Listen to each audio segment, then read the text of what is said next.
My name is Kelsey Morrison, and I'm 35 years old. 3 months ago, I sat in my hospital room, recovering from emergency surgery, while listening to a voicemail my brother had accidentally left on my phone. He didn't realize he had called me, and for 2 full minutes, I heard him and my sister laughing about how my medical crisis was perfect timing, because now I wouldn't be able to contest Dad's will when he passed. They were celebrating the fact that I was too sick to fight for my inheritance. What they didn't know was that I had been awake and recording every conversation they'd had in my hospital room for the past week, and I just discovered that my illness wasn't the accident they thought it was. If you're watching this story unfold, drop a comment about where you're watching from and hit that subscribe button, because what happened next proved that sometimes the people who smile at your bedside are the same ones hoping you never leave it.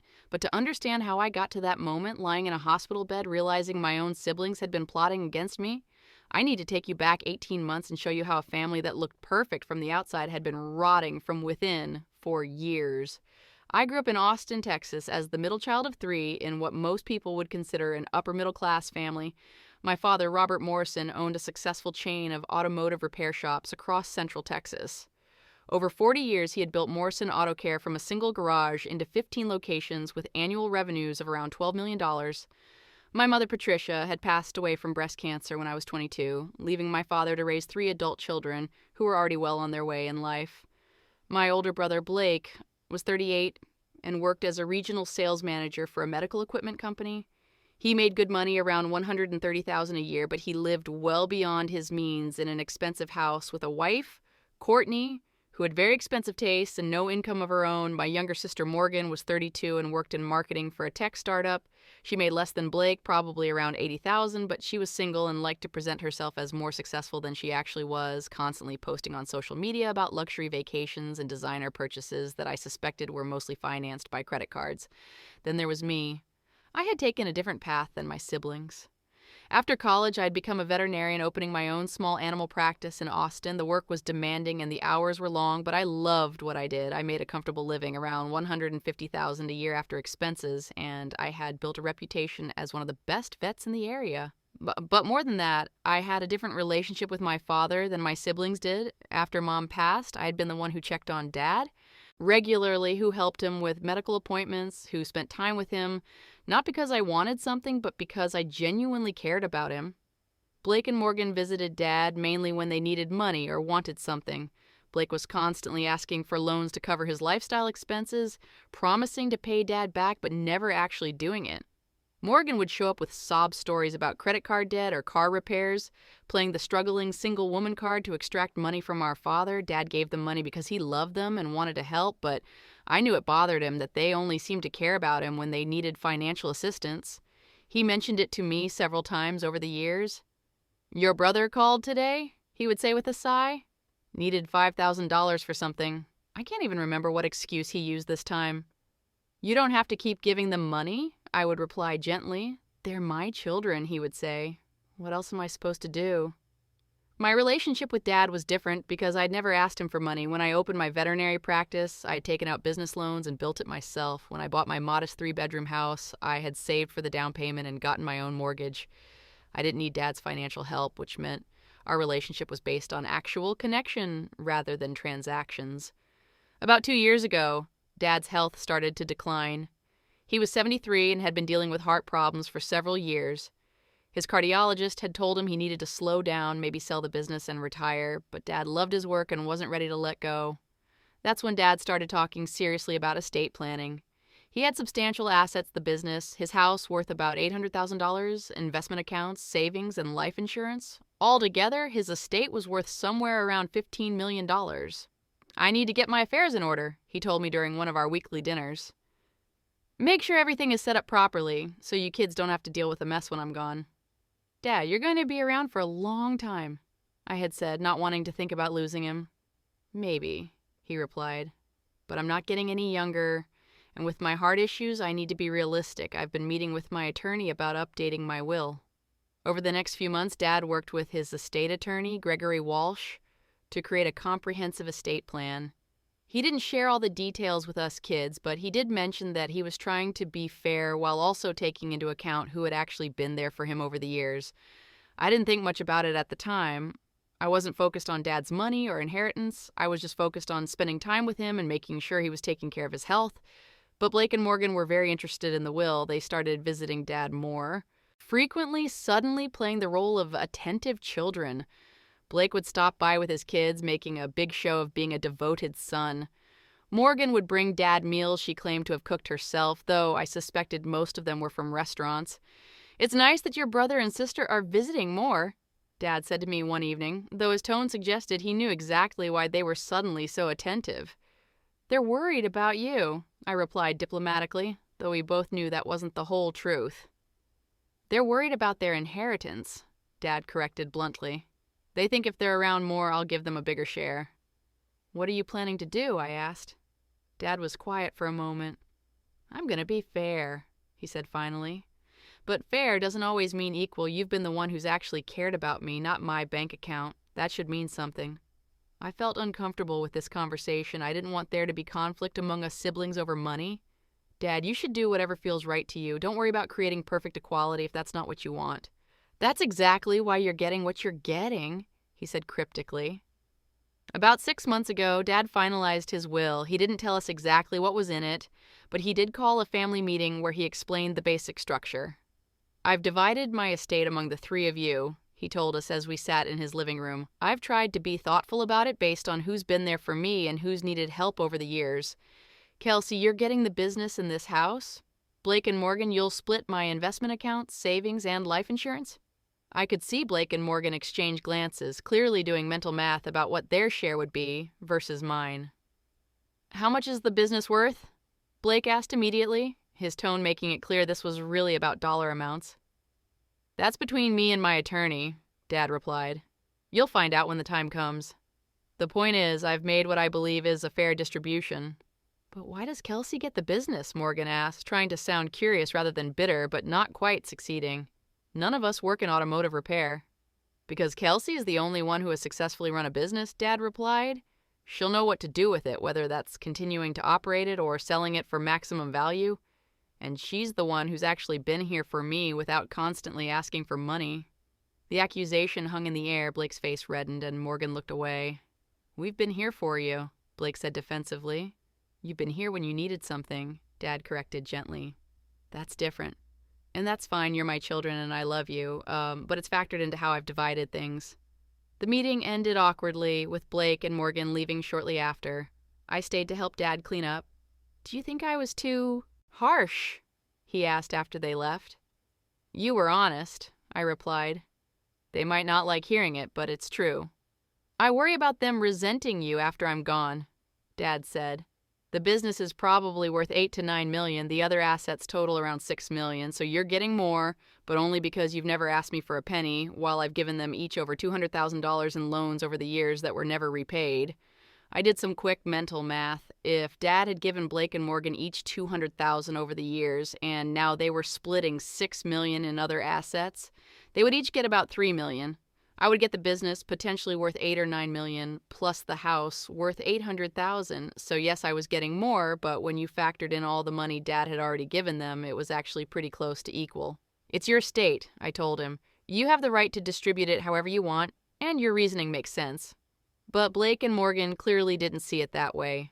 After that family meeting, their behavior toward me changed noticeably. They became cool and distant, and I often caught them whispering together at family gatherings, conversations that would stop abruptly when I entered the room. I mentioned it to my best friend Hannah, who was also a veterinarian and had been my roommate in vet school. And yeah, they're probably jealous, Hannah said. "You're getting the business, which is the most valuable single asset. Even if the money roughly evens out when you factor in what they've already gotten from your dad." "They're not going to see it that way?" "I didn't ask for any of this," I said. "I would rather have Dad healthy and around for another 20 years than any inheritance." "I know that," Hannah replied, "but they don't think that way. To them, this is about money, not about your relationship with your father." Hannah was right. Over the following months, Blake and Morgan's resentment became more obvious. They made snide comments about me being Dad's favorite and about how convenient it was that I had positioned myself to get the most valuable asset. "I haven't positioned myself to get anything," I said to Morgan during one particularly tense family dinner. "I've just spent time with Dad because I love him, not because I was calculating inheritance values." "Sure." Morgan replied in a tone that made it clear she didn't believe me. The situation became even more strained when Dad's health took a turn for the worse. His heart condition deteriorated rapidly, and his doctor warned that he might need a transplant to survive much longer. The prognosis was concerning, and we all knew that Dad might not have much time left. That's when things really started to fall apart between my siblings and me. Blake and Morgan suddenly became very interested in Dad's medical decisions, questioning his doctors and pushing for aggressive treatments that Dad didn't necessarily want. They also started pressuring Dad to revise his will, arguing that it wasn't fair for me to get such a disproportionate share. "You should divide everything equally," Blake told Dad during one hospital visit that I witnessed. "That's the fair thing to do." "I've already explained my reasoning," Dad replied wearily. "The will stands as it is." "But Kelsey is already successful," Morgan chimed in. "She doesn't need the business. Blake and I could really use that money. We have more financial pressures than she does." "You have financial pressures because of your own choices," Dad said firmly. "I've helped both of you repeatedly over the years. At some point, you need to take responsibility for your own financial situations."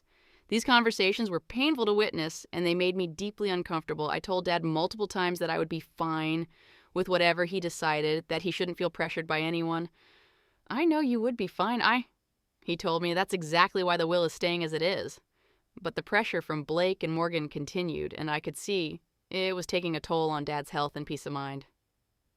Then about 4 months ago, something changed. Blake and Morgan suddenly stopped pressuring Dad about the will. They became eerily pleasant, almost resigned to how things were divided. "We've accepted Dad's decision," Blake told me one day, his tone suggesting he had made peace with the situation. "Family is more important than money. We don't want to spend Dad's remaining time fighting about inheritance."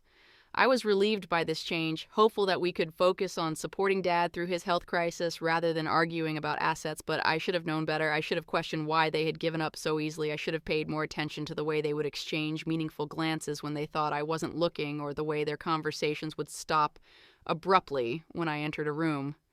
Because they hadn't accepted anything, they were just getting smarter about their strategy. 3 months ago, I started feeling sick. It began with mild symptoms, fatigue, nausea, some dizziness. I attributed it to stress from worrying about Dad and the long hours I was working at my practice. But over the course of a few weeks, my symptoms got progressively worse. The fatigue became debilitating. The nausea was constant. I started having severe abdominal pain and began losing weight rapidly. I went to see my doctor, who ran a series of tests. The results were concerning, but not immediately conclusive. My liver enzymes were elevated, my blood counts were off, and I was clearly very sick, but they couldn't immediately identify the cause. "We need to run more tests," my doctor told me. "Some of your symptoms suggest possible toxicity, but we need to figure out what's causing it." More tests followed. Meanwhile, I was getting sicker. I had to reduce my hours at the practice, which was concerning because my business needed me and I had patients depending on my care. Blake and Morgan were surprisingly attentive during this time. They would stop by my house with food, offer to help with errands, and generally act like concerned siblings. I was touched by their support, thinking that maybe my illness had reminded them what was really important. "We're so worried about you," Morgan said during one visit, bringing me soup that she insisted I eat. "You need to keep your strength up." "Thank you for being here," I told her, genuinely grateful. "It means a lot." What I didn't know was that their concern wasn't genuine. What I didn't know was that my illness wasn't random. And what I didn't know was that every time they brought me food or drinks, they were making sure I stayed sick enough to be incapacitated. 2 months ago, my condition deteriorated so severely that I ended up in the emergency room. My liver was failing, my kidneys were struggling, and my body was essentially shutting down. I was admitted to the hospital and spent the next 2 weeks in intensive care while doctors tried to figure out what was wrong with me and how to treat it. During that time, Blake and Morgan visited regularly. They would sit by my bedside, hold my hand, tell me everything was going to be okay. They would update me on Dad's condition. His health was also declining, though more slowly than mine, and they would bring me things from home that they said would make me more comfortable. They were very, very convincing in their performance of being devoted siblings. But about a week into my hospital stay, something happened that made me start to question things. I had been sleeping a lot due to the medications, and I would often drift in and out of consciousness. During one of these semi-conscious states, I heard Blake and Morgan talking in my room. They must have thought I was fully asleep because they were speaking more freely than they would have if they knew I could hear them. "How much longer do you think this will last?" Morgan asked in a low voice. The doctor said it could be weeks before she's stable enough to leave, Blake replied, which works perfectly for us. Do you think she suspects anything? No, she's too sick to think clearly. And besides, we've been so supportive that even if she did suspect something, she'd feel guilty for doubting us. And besides, we've been so supportive that even if she did suspect something, she'd feel guilty for doubting us. There was a pause, and then Morgan spoke again. I still can't believe how well this worked. When Courtney suggested it, I thought it was crazy. Courtney's smarter than people give her credit for, Blake said. Small doses. Nothing that would kill her, just enough to keep her incapacitated. The doctors think it's some mystery illness, and by the time they figure it out, if they ever do, Dad will be gone, and the will won't matter. My heart, already weak from whatever was wrong with me, felt like it stopped completely. I forced myself to stay absolutely still, to keep my breathing even, to give no sign that I was conscious and hearing every word they were saying. What about Dad? Morgan asked. Do you think he'll change the will before he passes? He can't, Blake replied with satisfaction. His cognitive function is declining too fast. Gregory already told me that Dad probably doesn't have the mental capacity to make changes to the will anymore. It's locked in. So we just wait, Morgan said. We just wait, Blake confirmed. Dad passes, probably within the next 6 months based on what his doctors are saying. Kelsey is too sick to contest the will or fight us on anything. We get our $3 million each, and more importantly, we don't have to watch her get $9 million while we get less. But the will doesn't change, Morgan pointed out. She still gets more. True, Blake said, but if she's incapacitated, she can't manage the business. It'll have to be sold, probably at a discount because of the circumstances. And if she's really incapacitated long-term, we can argue that she's not competent to handle her inheritance. We can push for a conservatorship, get control of her assets, make sure things are distributed more fairly. The casual cruelty of their plan was staggering. They weren't just making me sick. They were systematically destroying my health to prevent me from being able to handle my inheritance, with the ultimate goal of taking control of what Dad had wanted me to have. I feel a little bad about it, Morgan admitted quietly. Don't, Blake said firmly. She's always been Dad's favorite. She's always acted like she's better than us because she doesn't need money. Well, now she's getting what she deserves. Besides, we're not actually hurting her permanently, just making her sick enough that she can't interfere with what should rightfully be ours. They left my room shortly after, and I lay there in the darkness, my mind racing despite the fog of illness and medication. My own siblings had been poisoning me, making me sick deliberately, and they had been doing it while pretending to be supportive and loving. The next morning, I asked the nurse to help me set up my phone to record audio. I told her I wanted to record voice memos to myself about my symptoms and how I was feeling to help track my condition. She helped me figure out how to set it to record continuously and save to cloud storage. From that point on, every time Blake or Morgan visited, I was recording. Sometimes I pretended to be asleep, sometimes I pretended to be too medicated to pay attention. But I was always listening, always documenting. Over the next week, I heard enough to understand their entire scheme. Courtney, Blake's wife, had researched substances that could cause the symptoms I was experiencing. They had been adding small amounts to food and drinks they brought me both before I was hospitalized and during their visits. Nothing. Immediately lethal, but enough to keep me sick and getting sicker. They talked about how the timing was perfect because Dad was declining rapidly. His heart condition had worsened significantly, and his doctors were now saying he had maybe 3 to 6 months left. Blake and Morgan needed me incapacitated during that window, so I couldn't contest anything or have meaningful conversations with Dad about the will. Once Dad is gone, we can ease off, Blake said during one visit where he thought I was sleeping. Let her recover naturally. By then, it won't matter. The will be executed, and she'll be too weak to fight us on anything. I also learned that they had been manipulating Dad, telling him that I was too sick to have visitors, screening his calls to me, and generally isolating us from each other during our respective medical crises. Dad had been asking about me constantly, worried about my condition, but Blake and Morgan were controlling the flow of information in both directions. We tell Dad that Kelsey is too sick to talk, but she's thinking about him, Morgan explained to Blake during one recorded conversation. We tell Kelsey that Dad is stable but sleeping a lot. Neither of them knows how bad the other really is, and neither of them can compare notes about what we're telling them. The manipulation was extensive and calculated, and I was documenting all of it, but I needed more than recordings. I needed proof of the poisoning itself. I needed to figure out what they were using and how they were administering it. I started refusing food and drinks that Blake and Morgan brought me. I claimed my nausea was too severe, that the doctors had me on a restricted diet, that I could only consume what the hospital provided. They seemed frustrated by this, but couldn't push too hard without raising suspicion. And slowly, over the course of that week, my condition began to stabilize. My liver enzymes started to normalize.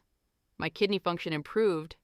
The doctors were puzzled by the sudden turnaround, but I knew exactly what had caused it. I had stopped ingesting whatever Blake and Morgan had been giving me. "This is remarkable," my doctor, Dr. Sarah Chen, said when reviewing my latest test results. "Your body is responding much better than we expected. Whatever was causing the toxicity seems to be clearing from your system, right?" "What do you think it was?" I asked carefully. "I'm still not entirely sure," she admitted. "Some of your symptoms suggested heavy metal poisoning, but the tests we ran didn't show the typical markers. It's possible it was something unusual or a combination of substances. The important thing is that you're improving." Heavy metal poisoning. That gave me something to work with. I did some research on my phone looking up substances that could cause my symptoms but might not show up clearly on standard toxicology screens. There were several possibilities, but one in particular caught my attention: thallium poisoning. Thallium could cause all the symptoms I had experienced, including liver damage, kidney problems, nausea, fatigue, and weight loss. It had historically been used as a poison because it was tasteless and difficult to detect without specific testing, and critically, standard toxicology panels didn't always test for it. I shared my theory with Dr. Chen, explaining that I had reason to believe someone might have been deliberately making me sick but not elaborating on who or why. Dr. Chen's expression turned serious. "That's a very grave accusation," she said. "But given your symptoms and the pattern of illness, I think we should run a specific test for thallium. If someone has been poisoning you, we need to document it and involve the authorities." The test was ordered. 2 days later, the results came back positive. I had elevated levels of thallium in my system, consistent with repeated exposure over several weeks. The levels were declining now that I was no longer being exposed, which explained my improvement. But the evidence of poisoning was clear. "Kelsey, this is a criminal matter," Dr. Chen said when she gave me the results. "I'm required by law to report suspected poisoning to the police. Do you know who might have done this to you?" "I know exactly who did it," I replied. "And I have recordings of them discussing it." Dr. Chen looked shocked, then determined. "Then we need to get the police involved immediately, and we need to make sure you're protected from whoever did this." That afternoon, 2 detectives from the Austin Police Department came to my hospital room. Detective Marcus Rivera and Detective Jennifer Park listened carefully as I explained the situation, played them selected recordings, and showed them the timeline of my illness correlating with Blake and Morgan's visits and the food they had brought. This is very serious," Detective Rivera said after reviewing the evidence. "Poisoning with intent to incapacitate or harm is attempted assault, at minimum potentially attempted capital offense if we can prove they intended to cause your passing. Combined with the inheritance motive, this could be prosecuted very aggressively." "I want to make sure they can't hurt anyone else, Royo," I said. "Especially my father. If they've been willing to poison me, I'm worried about what they might do to him." "We'll need to move carefully," Detective Park said. "We want to build the strongest case possible, which means gathering more evidence before we make arrests. Are you willing to work with us on that?" "Absolutely," I replied. Over the next several days, I worked with the detectives to build a comprehensive case against Blake and Morgan. With police approval, I continued to record their visits and conversations.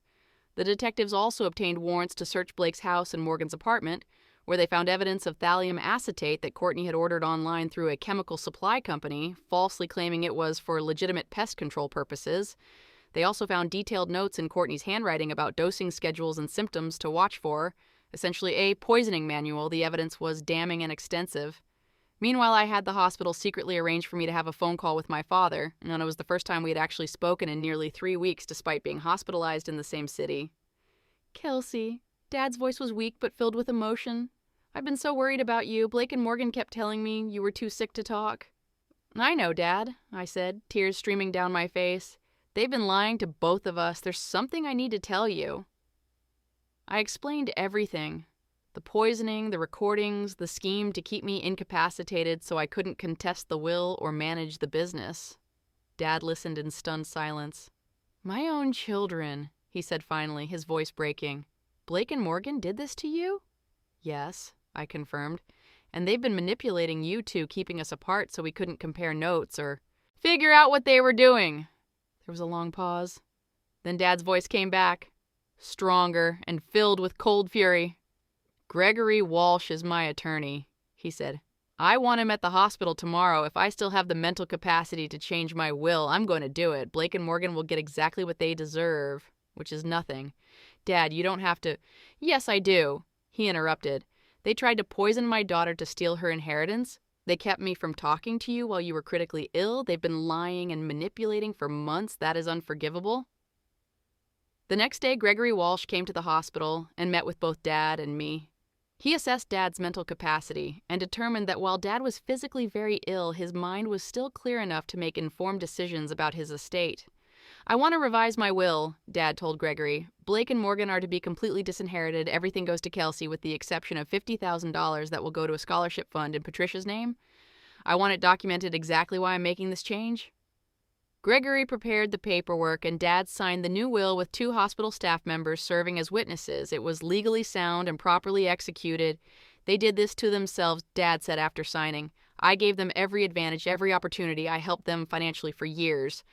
And they repaid that by trying to poison their own sister. I won't reward that behavior even in passing." 3 days later, the police made their move. Blake, Morgan, and Courtney were all arrested and charged with conspiracy to commit aggravated assault, poisoning with intent to cause serious bodily harm, and several other related charges. The evidence against them was overwhelming between my recordings, the toxicology results, the physical evidence found in their homes, and the digital trail of Courtney's research and purchase of thallium. The arrests made the local news. "Siblings arrested for allegedly poisoning sister over inheritance dispute," read the headline in the Austin American-Statesman. The story included details about the Morrison family business and the inheritance that had motivated the scheme. The fallout was immediate and severe. Blake was fired from his job when his employer learned about the charges. Morgan's startup put her on unpaid leave, then quietly let her go. Courtney, who had been the mastermind behind the actual poisoning method, faced the most serious charges. Their attorneys tried to arrange plea deals, but the district attorney's office was not interested in being lenient. The case was too egregious, the evidence too strong, and the public interest too high. "They're going to push for maximum sentences," Detective Rivera told me during one of our follow-up meetings. "Poisoning cases are taken very seriously, especially when there's a clear motive and premeditation. Your siblings and sister-in-law are looking at significant prison time."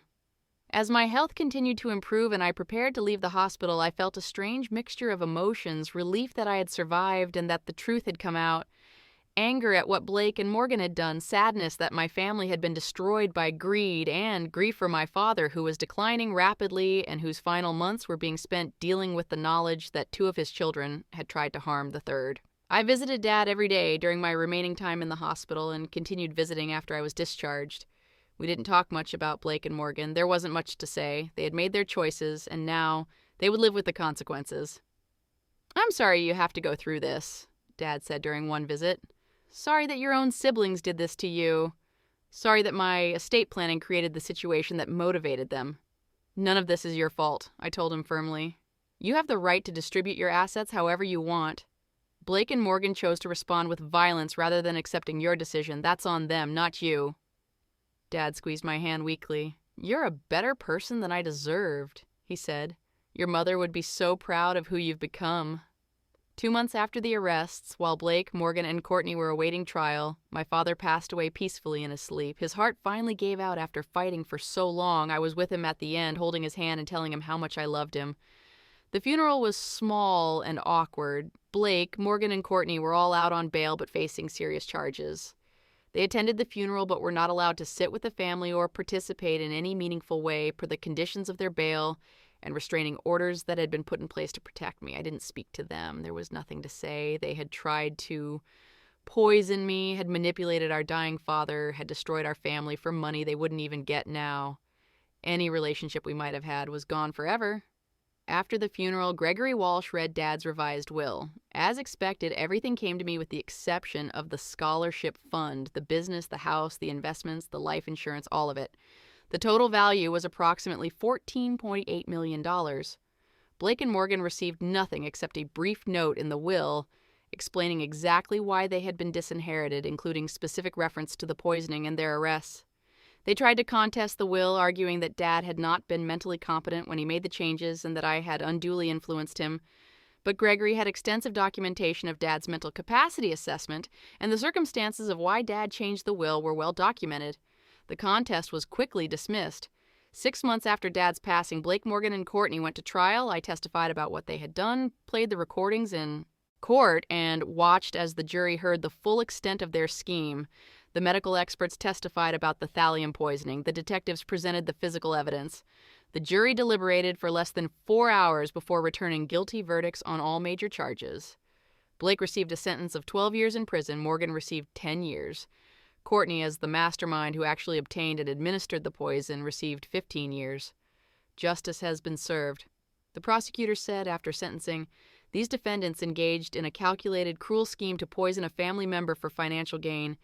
The sentences reflect the seriousness of their crimes and will protect the community from individuals willing to harm others for money. I felt no satisfaction in watching my siblings and sister-in-law being led away in handcuffs. Just a deep sadness that it had come to this, that greed had transformed people I'd grown up with into criminals willing to poison their own sister. But I also felt relief. Relief that I had survived, that I had documented everything, that justice had been done. And relief that I could now move forward with my life without looking over my shoulder, wondering if the people who were supposed to love me were actually trying to harm me. In the year that followed, I focused on rebuilding my health and my life. The thallium poisoning had done significant damage to my body, and recovery was slow. I worked with specialists to address the lingering effects on my liver and kidneys. I went to therapy to process the trauma of being poisoned by my own siblings. And I began the process of managing Dad's business. Morrison Auto Care was a well-established company with good management in place, so I didn't need to run it day to day. But I did need to make strategic decisions about its future. After consulting with business advisors, I decided to sell the company, not because I needed the money, though the sale price of $8.7 million was substantial, but because I wanted to focus on my own career and my own passion for veterinary medicine. I used a portion of the proceeds to expand my veterinary practice, opening a second location and offering discounted services for low-income families who couldn't afford regular vet care. I established the Patricia Morrison Memorial Scholarship exactly as Dad had specified, providing funding for students pursuing careers in skilled trades. I also used some of the money to create a victim support fund for people who had experienced poisoning or assault by family members. I knew from my own experience how isolating and traumatic it was to be betrayed by people you trusted. And I wanted to help others in similar situations get the resources they needed for medical care, legal support, and counseling. Hannah, my best friend who had supported me through everything, helped me set up the fund and served on its board. "You're turning something terrible into something good," she said. "That's the best revenge anyone could ask for." But the real turning point in my healing came when I met someone new. His name was Dr. Andrew Foster, and he was a toxicologist who had consulted on my case after the poisoning was discovered. We had stayed in touch professionally as he helped me understand the long-term health implications of thallium exposure, and eventually our professional relationship evolved into something more personal. Andrew understood what I had been through in a way that few people could. He knew the science of what had been done to me, but he also understood the emotional trauma of being poisoned by family. His own sister had attempted to poison their father years earlier in a similar inheritance dispute, though she had been caught before causing serious harm. People think family could never hurt them, Andrew said during one of our early conversations. But sometimes the people who know you best and have the most access to you are exactly the ones who pose the greatest danger when money is involved. We started dating about 18 months after Dad's passing. Andrew was patient with my hesitancy to trust, understanding when I had moments of anxiety or fear. He never pushed me to move faster than I was ready, and he supported my continued healing both physically and emotionally. 2 years after the trial, Andrew and I got engaged. The wedding was small and intimate, just close friends and a few distant relatives who had remained supportive throughout everything. Blake and Morgan were still in prison and obviously were not invited or informed. Standing at the altar with Andrew, exchanging vows surrounded by people who genuinely cared about me, I felt something I hadn't felt in years. Peace. The kind of peace that comes from knowing you're valued for who you are, not what you have. The kind of peace that comes from having people in your life who would never dream of hurting you. 3 years after Dad's passing, I visited his grave. On what would have been his 77th birthday, I brought flowers and spent some time telling him about my life, about the practice expansion, about Andrew, about the scholarship fund that was helping students every year. "I think you'd be happy with how things turned out," I told him. "Not with Blake and Morgan, obviously, but with the business sale, with what I'm doing with the inheritance, with my life. I hope I'm using the resources you left me in a way that would make you proud. I thought about my siblings sometimes, wondering how they were managing in prison, whether they felt any remorse for what they had done. According to their attorney, who occasionally reached out through Gregory Walsh, Blake had expressed some regret. Morgan remained bitter and insisted they had been treated unfairly. Courtney refused to accept any responsibility, claiming she had been manipulated by Blake. I had no contact with any of them and didn't want any. They had tried to poison me, had stolen months of my life, had caused permanent damage to my health. Forgiveness wasn't something I was capable of, and I had made peace with that. What I had learned from the entire experience was that blood relation doesn't guarantee loyalty, and that family is defined by actions rather than genetics. Hannah, who had been there for me through everything, was more of a sister than Morgan had ever been. And Andrew, who understood my trauma and supported my healing, was the partner I deserved after years of being undervalued. And the patients I treated at my practice, the scholarship recipients who sent me thank you notes, the poisoning victims who benefited from the support fund, they were my chosen family, people connected by shared values and mutual care rather than just shared DNA. 4 years after my poisoning, I received a letter from Blake. He was up for his first parole hearing and wanted to express his remorse and ask for my forgiveness. The letter was carefully worded, probably reviewed by his attorney, expressing regret for his actions and acknowledging the harm he had caused. I read it once, then put it away. I didn't respond, not because I was still actively angry, though I certainly hadn't forgotten what he had done, but because I simply had no interest in reopening that chapter of my life. Blake's journey toward redemption, if it was genuine, was his own to make. It didn't require my participation or validation.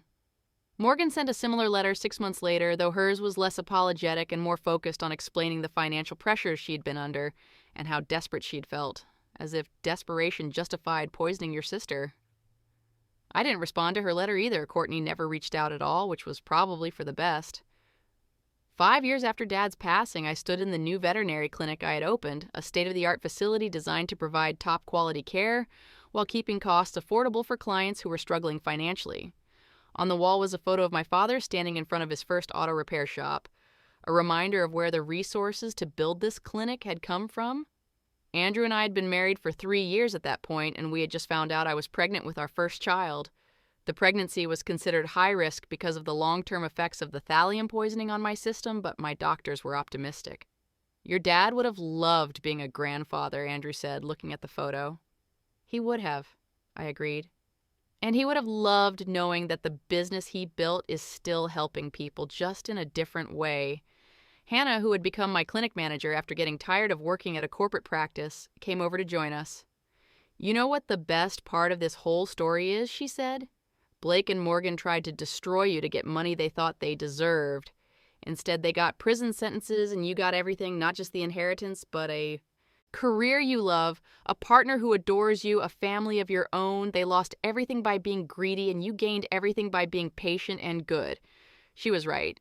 The inheritance that Blake and Morgan had been willing to commit crimes to obtain had transformed my life, but not in the way they had expected. It hadn't made me lazy or entitled.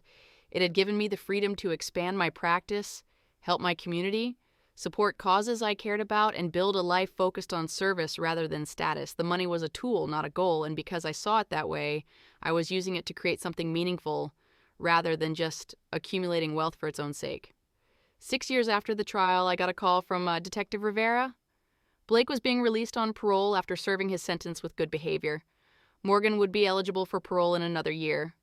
Courtney still had several more years before her first parole hearing. "I wanted you to know," Detective Rivera said, "so you're not caught off guard if he tries to contact you. He's required to stay away from you per the restraining order, but people sometimes violate those orders." "Thank you for letting me know," I replied. "I don't think Blake will try to contact me, but I appreciate the heads up." I was right. Blake never reached out after his release. According to occasional updates I heard through mutual acquaintances, he had moved to Houston after his parole, changed his name, and was trying to rebuild his life far away from Austin and the scandal that had destroyed his reputation. Morgan was released the following year and also left Texas, moving to Colorado, where she took a job in a completely different field under a different name. Courtney would spend several more years in prison, and I had no interest in tracking what happened to her after her eventual release. They had made their choices, served their time, and now they were living with the consequences. Their story was no longer part of mine. What was part of my story was my daughter, Emma Patricia Morrison Foster, born healthy despite the complications from my medical history. What was part of my story was the practice I had built, treating thousands of animals and supporting hundreds of families. What was part of my story was the scholarship fund that had now helped over 50 students pursue careers in skilled trades.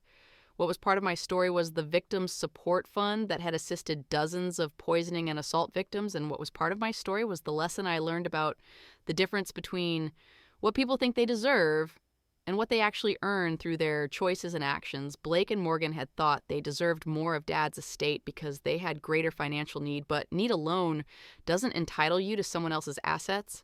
They hadn't earned Dad's trust through years of genuine care and support. They hadn't demonstrated the character that would justify a larger inheritance. They had simply wanted more money and decided they were willing to hurt me to get it.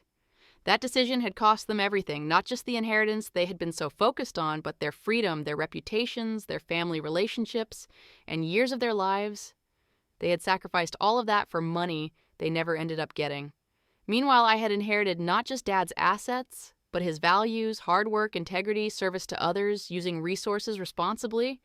Those were the real legacy he left me, and those were what had transformed the inheritance from just money into a foundation for a meaningful life. If I could go back and change what happened, if I could prevent the poisoning and the betrayal and the destruction of my family, would I? In a heartbeat. The physical and emotional scars from being poisoned by my own siblings would never fully heal. The grief over losing my father while dealing with the revelation of my siblings' crimes would never completely fade. But I couldn't change the past. I could only choose how to move forward, and I had chosen to move forward with purpose, using what had happened to me as motivation to build something good. 7 years after my poisoning, I stood at a podium during a medical conference speaking to a room of toxicologists, emergency room physicians, and forensic specialists. I was there to talk about my experience being poisoned and the importance of considering deliberate poisoning as a potential diagnosis when patients present with unexplained toxic symptoms. Poisoning by family members is more common than most people realize, I told the audience.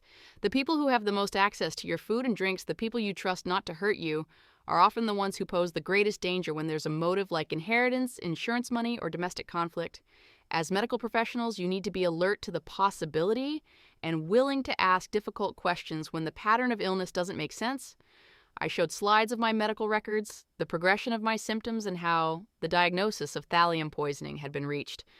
I explained how Dr. Chen's willingness to listen to my suspicions and order specific testing had saved my life and provided the evidence needed to prosecute my siblings. Early identification of poisoning can prevent serious harm or save a life, I concluded.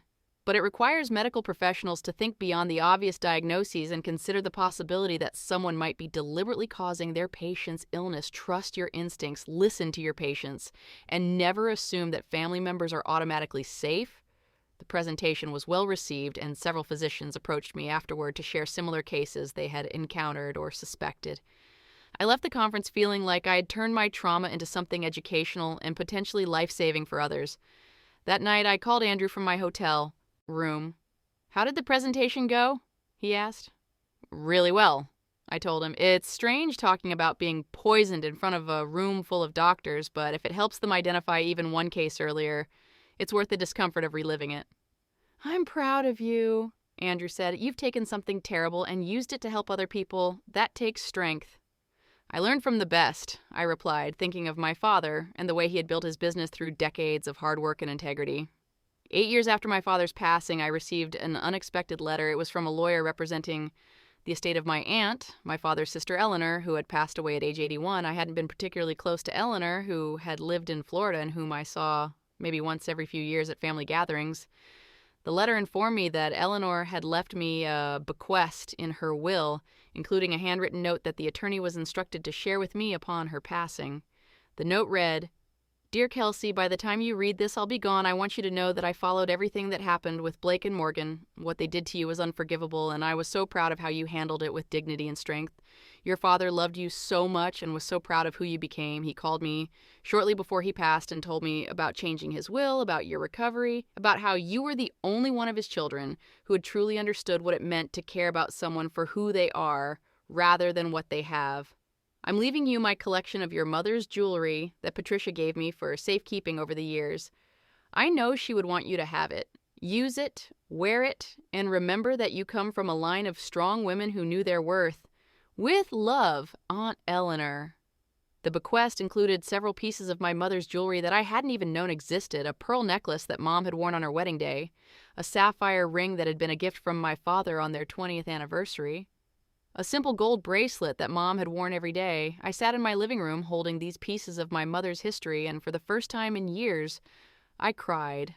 Not from sadness or trauma, but from a deep sense of connection to the family members who had truly loved me, my father, my mother, even Aunt Eleanor, whom I'd barely known. They had all seen something in me worth valuing and protecting. Blake and Morgan had seen only a competitor for resources, but the people who had truly mattered, who had really known me, had seen my character and chosen to support it. 10 years after my poisoning, I hosted a gala for the Patricia Morrison Memorial Scholarship Fund and the Victim Support Fund I'd created. The event raised over $200,000 and brought together scholarship recipients, victims who had been helped by the support fund, and donors who believed in the mission. Emma, now 8 years old, stood beside me as I gave the opening remarks, her hand in mine. She was too young to fully understand what her mother had been through, but she knew that Grandpa Robert and Grandma Patricia had been important people and that the work we did honored their memory. My father built a business through hard work and integrity, I told the assembled guests. My mother raised me to value people over things. They both taught me that what you do with your resources matters more than how much you have. Tonight, we celebrate the students and victims who have been helped by these funds, and we commit to continuing that work for years to come. After the remarks, I mingled with the guests, hearing stories from scholarship recipients about the careers they were building and from victims about their recovery and healing. Each story was a reminder that the money Blake and Morgan had tried to steal had gone to something far more valuable than they could have imagined. That night, after the gala ended and Emma was asleep, Andrew and I sat on our back porch looking at the stars. "Do you ever wonder what Blake and Morgan are doing now?" he asked. "Sometimes," I admitted him. "But not often. They made their choices and I made mine. Their story's separate from mine now." "Your dad would be proud of you," Andrew said. "Of everything you've built, everything you've done with the inheritance." "I hope so," I replied. "I think about him every day, about the values he instilled in me, about the trust he placed in me by leaving me the business. I've tried to honor that trust by using the resources responsibly and meaningfully." "You've done more than honor it," Andrew said. "You've multiplied it. The business is sold, but the impact continues through the scholarship fund, through your practice, through the support fund. You took what he built and transformed it into something that will help people for generations." He was right. The $15 million inheritance had been significant, but it was what I had done with it that really mattered. I had expanded my practice to serve those who couldn't afford expensive veterinary care. I had funded scholarships for students who wanted to work in trades but couldn't afford the training. I had supported victims of poisoning and assault who needed resources for recovery. And I had built a life focused on service rather than acquisition. Blake and Morgan had wanted the money so they could live more comfortably, pay off debts, maintain lifestyles they couldn't actually afford. But even if they had gotten the inheritance, what would they have done with it? Spent it on things that didn't matter, probably squandered it within a few years, and ended up right back where they started. They had never understood that money is a tool, not an end in itself. And because they didn't understand that fundamental truth, they had been willing to commit crimes to get it and had lost everything in the process. 12 years after the poisoning, I received an unexpected phone call from a number I didn't recognize. When I answered, the voice on the other end was one I hadn't heard in over a decade. "Kelsey, it's Blake." I felt my stomach tighten. After all these years, after building a life completely separate from my siblings and their crimes, hearing his voice brought back a flood of memories I had worked hard to process and move beyond. I know I'm not supposed to contact you," he continued quickly, "and I'm not asking for anything. I just wanted you to know that I'm dying. The doctors say I have maybe 6 months left. Liver failure? Probably related to some of the substances I was exposed to in prison. I'm calling because I want to apologize. Really apologize. Not the careful legal version I wrote in those letters years ago." I was silent, processing this information and trying to decide if I wanted to hear whatever he was about to say. "What Courtney, Morgan, and I did to you was evil," Blake continued, his voice shaking. "We tried to poison you. We tried to destroy your health and take everything Dad wanted you to have, and we did it while pretending to care about you, while sitting at your bedside, acting like concerned family. That's unforgivable, and I don't expect you to forgive me, but I needed you to know that I understand what we did, and I'm sorry. You didn't deserve any of it." "Why are you telling me this now?" I asked, keeping my voice neutral. "Because I'm facing my own mortality, and I needed to acknowledge the truth before I go. You survived what we did to you. You built an amazing life. I've followed your work from a distance, seen the scholarship fund, the clinic, the support fund for victims. You took everything we tried to steal and used it to help people. Meanwhile, I spent 6 years in prison, lost everything, and I'm dying alone with nothing to show for my life except the harm I caused. That's what I deserve." There was a long pause. I could hear Blake breathing heavily on the other end of the line. "I hope you have peace in whatever time you have left," I said finally. "I can't give you forgiveness because what you did caused permanent damage to my health and traumatized me in ways I'm still dealing with, but I don't wish you additional suffering." "Goodbye, Blake." I hung up before he could respond. My hands were shaking, and I felt tears on my cheeks. Andrew came into the room, immediately recognizing that something was wrong. "What happened, Heroes?" he asked. I told him about the call, about Blake's diagnosis and apology. Andrew held me while I cried, not from renewed grief over the betrayal, but from the complicated emotions of hearing that your former poisoner is dying and feeling both sympathy for his suffering and remembered pain from what he did. "You don't owe him anything," Andrew said gently. "Not forgiveness, not absolution, not anything. What he did to you was his choice, and the consequences are his to bear." "I know," I replied. And I meant what I said. I can't forgive what he did, but I also don't want to carry active hatred for someone who's dying. I just want to keep living my life, separate from all of that. Blake passed away 4 months later. I learned about it through a notification from the Victim Services Office, which was required to inform me of major developments involving my attackers. I felt sad for the waste of his life, for the choices he had made that led to prison, isolation, and an early ending. But I didn't attend any service, didn't reach out to his family, didn't engage with that chapter of my past. Morgan, I heard through the same channels, was living somewhere in Colorado under her married name. She had apparently found work in a completely unrelated field and was trying to build a quiet life, far from the scandal. Courtney had been released from prison 2 years earlier and had moved overseas, cutting all ties with her former life in Texas. They were all living with the consequences of their choices, just as I was living with the consequences of mine. The difference was that my choices had been about integrity, service, and using resources responsibly, while theirs had been about greed, violence, and betrayal. 15 years after my father's passing, Emma was 13 years old and already showing signs of the values I'd tried to instill in her. She volunteered at my veterinary clinic, helping with basic animal care and learning about compassion for creatures who couldn't speak for themselves. She understood that her grandfather had built a successful business and left resources that allowed our family to help others. "Mom," she asked me one day while we were working at the clinic together, "why did Uncle Blake and Aunt Morgan try to hurt you?" It was a question I had been expecting for years and one I had thought carefully about how to answer. Emma was old enough now to understand the basic facts, and I believed in being honest with her about difficult truths.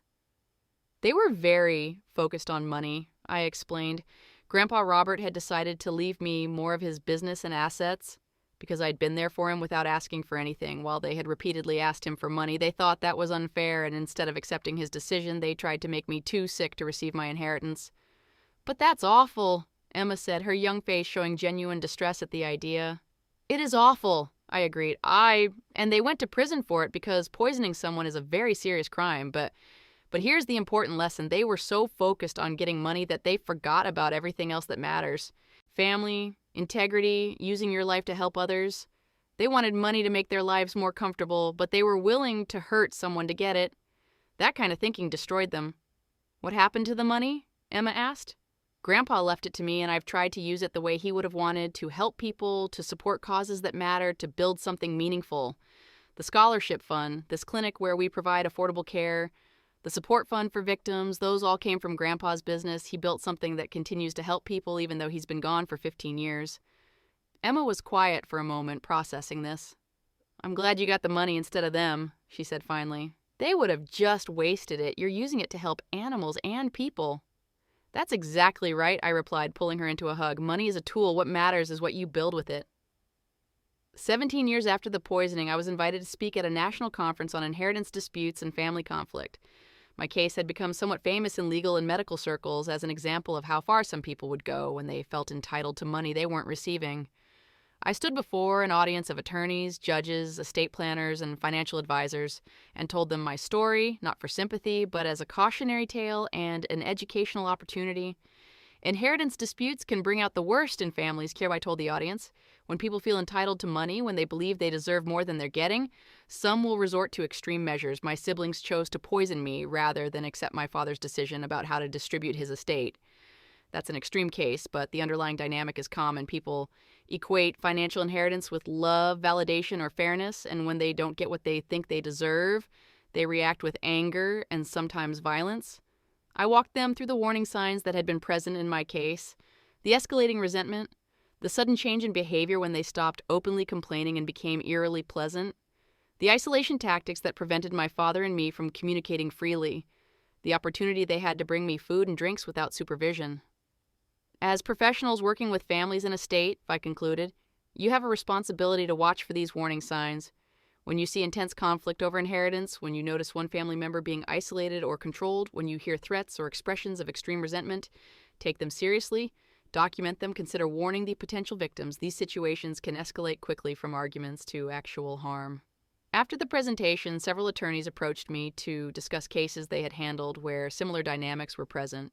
Some had resulted in violence, others had been caught before anyone was hurt. All of them reinforced what I had learned through my own experience about how money can corrupt family relationships and motivate terrible acts.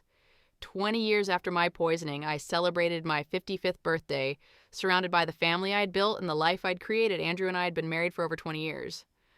Emma was now 23, working on her doctorate in veterinary medicine and planning to join my practice when she completed her training. I had opened a third clinic location and was training the next generation of veterinarians in compassionate, affordable care. The scholarship fund had now helped over 200 students pursue careers in skilled trades. The Victim Support Fund had assisted hundreds of people who had experienced poisoning, assault, or other violence by family members. My father's legacy continued to help people every single day, which is exactly what he would have wanted. I thought about Blake sometimes, wondering what his final months had been like and whether he had truly felt remorse or just regret at getting caught. I thought about Morgan occasionally, hoping she had found some peace in her new life, but not feeling any need to reach out or reconcile. I never thought about Courtney at all. They had been characters in a dark chapter of my life, but they were not the authors of my story. I was the author of my story, and I had chosen to write it as a tale of resilience, purpose, and service rather than one of victimhood and bitterness. The physical scars from the poisoning remained. My liver and kidneys never fully recovered, requiring ongoing monitoring and occasional interventions. I dealt with chronic fatigue and periodic health issues related to the damage the thallium had caused. Every medical appointment was a reminder of what Blake, Morgan, and Courtney had done to me, but I had also gained things through that experience, a deeper understanding of human nature and what people are capable of when motivated by greed, and appreciation for genuine relationships built on care rather than obligation, a clarity about what really matters in life and what's just noise and distraction, and most importantly, the knowledge that I could survive something terrible and build something beautiful from the wreckage. On the 20th anniversary of my father's passing, I stood at his grave with Emma, now a fully trained veterinarian ready to join my practice. We brought flowers and spent time talking about the man Emma had never met, but whose impact shaped her entire life. I wish I could have known him, Emma said, looking at the gravestone that marked both my father and mother's resting place. He would have loved you so much, I told her. He would have been so proud of who you've become. You have his work ethic, his integrity, his commitment to building something meaningful. That's his real legacy, not the money or the business, but the values he lived by and passed on. Do you ever regret what happened? Emma asked. I mean, I know the poisoning was terrible, but do you wish things had been different with your siblings? I thought about this question carefully before answering. I regret that they made the choices they did, I said finally. I regret that greed destroyed our family and led to so much pain, but I don't regret how I responded to it. I could have become bitter and angry, focused on revenge and punishment. Instead, I chose to focus on building something positive. The poisoning happened, and I can't change that. But what I did afterward, that was my choice, and I'm proud of those choices. We stood in silence for a few more minutes, then walked back to the car together. As we drove away from the cemetery, I felt a sense of peace and completion. The story that had begun with a devastating betrayal had ended with triumph, not through defeating my enemies, but through outliving their malice and building something they could never have imagined. If you're watching this and recognizing patterns from your own life, family members who value you only for what you can provide, relatives who become resentful when they don't get what they think they deserve, people who smile at you while secretly wishing you harm, I want you to know that you deserve better. You deserve relationships built on genuine care rather than financial calculation. You deserve to feel safe with the people who are supposed to love you. And if you don't feel safe, it's okay to distance yourself from family members who pose a threat to your well-being. Document everything. Trust your instincts. Seek help from professionals when you need it. And never feel guilty for protecting yourself from people who would harm you for money or any other reason, even if those people are family. Money brings out people's true character. When someone shows you who they really are through their actions, believe them the first time. Blake and Morgan showed me they were willing to poison their own sister for a larger share of an inheritance. I believed what their actions told me, protected myself accordingly, and built a life separate from their toxicity. And that life, the one I built through resilience and purpose rather than through greed and betrayal, that's the real victory. Not the money, not seeing them punished, but creating something meaningful that will outlast all of us and continue helping people long after I'm gone. If this story resonated with you, please share it with someone who might need to hear that they can survive family betrayal and build something beautiful afterward. Drop a comment about your own experiences with family conflict over money or inheritance. And don't forget to subscribe for more stories about standing up for yourself and building an authentic life despite those who try to hold you back or harm you. Remember, you don't owe anyone access to your resources or your well-being just because they're family. Your worth isn't determined by how much money you have or how much you're willing to give others. It's determined by your character, your choices, and what you build with your life. My siblings tried to poison me to steal my inheritance, but they couldn't poison my spirit or my determination to use that inheritance for good. 20 years later, I'm still here, still helping people, still building on the foundation my father left me. And Blake, Morgan, and Courtney are living with the consequences of choosing greed over integrity, temporary gain over lasting meaning.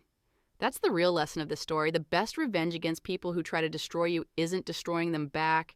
It's surviving, thriving, and using what they tried to steal to create something they never could have built themselves. It's proving through your life that character matters more than money, that integrity lasts longer than wealth, and that the people who try to tear you down ultimately only diminish themselves. Thank you for listening to my story. I hope it helps someone out there who's dealing with family betrayal, inheritance disputes, or the painful realization that the people they trusted don't actually have their best interests at heart. You can survive this. You can build something beautiful. And you can do it with integrity and purpose, proving that the better path is always the one that honors your values rather than compromising them for temporary gain.